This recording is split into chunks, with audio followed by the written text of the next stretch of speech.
I was born adventurous and grew up insufficiently socialized. I started out flying when I was very young, had a commercial pilot's license and flight instructor's rating by the time I got out of college. Took a job with Republic Aviation out Long Island at Farmingdale, and now I could buy a plane. Oh boy.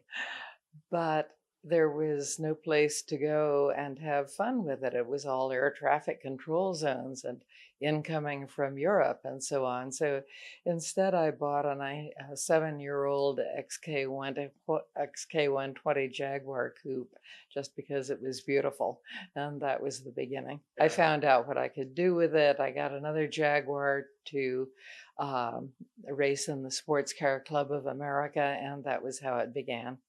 Oh, no, good heavens, no. Racing is something you spend money on, not something that you make money at.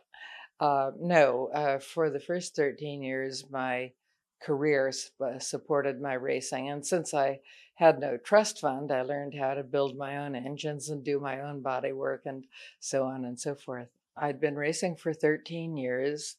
I had a certain reputation, national as it turned out.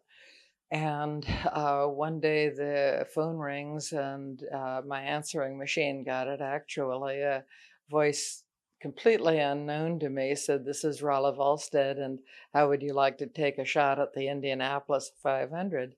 And I'm going, "Yeah, right, another joker." But I checked with an expert in the business, and he turned out to be real. So that was how I got my big chance. Some women drivers had gotten egg on their faces by announcing they were going to drive at Indianapolis, and then it never happened. So I wanted to be sure this was a viable situation.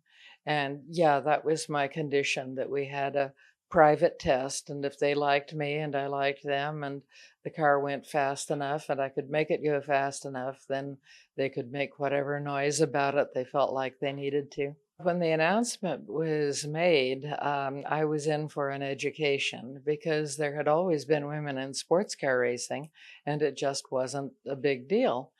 And when they announced that we were going to go for the Indianapolis 500, uh, you would have thought the world was coming to an end. It was, I was astonished. I was really astonished. I mean, women don't have the strength, women don't have the endurance, women don't have the emotional stability. Women are going to endanger our lives. I mean, it was really an education.